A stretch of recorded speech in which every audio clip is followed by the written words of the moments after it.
Mustang 23T here.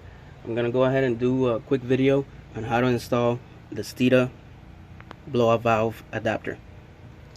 Before we do so, we need to go ahead and unmount the stock blow-off valve, which is on the charge pipe. There's 3 screws, which you can see there.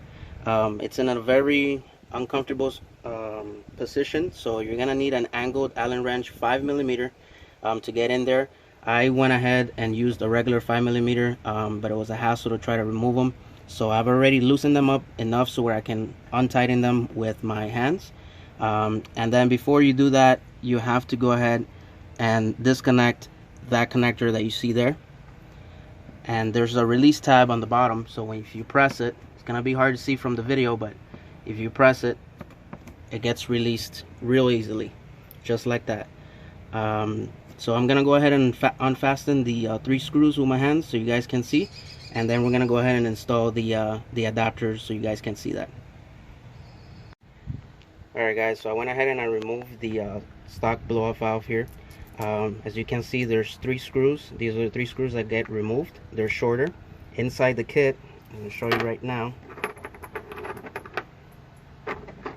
they include 3 longer screws, which will be replaced once you sandwich in here the blow-off valve adapter. So before you can go ahead and do that, you put it in here and you rotate until you basically get the 3 holes to align, which is right there. So once that's on there, you're gonna go and put this back into the charge pipe and then install the 3 supplied screws, connect the connector back on, and that is it. So we're gonna go ahead and put these in and show you how it looks.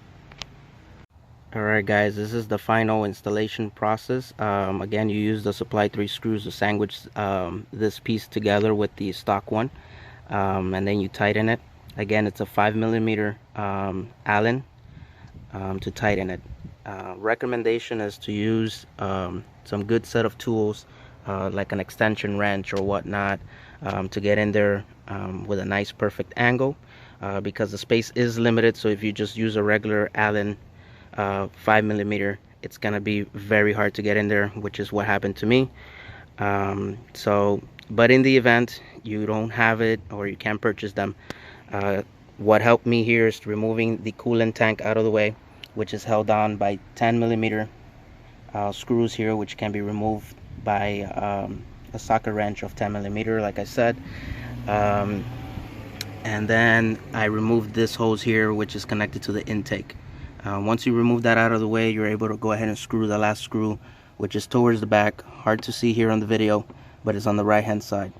And then once you bolt those down, you connect the sensor back on, connect the hose that you previously removed, and this hose, you just remove the clamp by pressing it with needle nose pliers or any pliers of that sort, and that's how you put it back as well. So and then you just connect this back here, screw this back on, and that is it.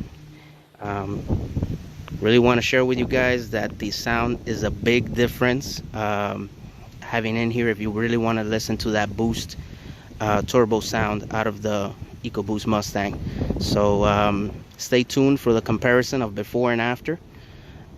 I'm just finalizing a few clips, compiling the video for you guys, so stay tuned for that. Thanks for watching. Any comments, questions, go ahead and leave them below.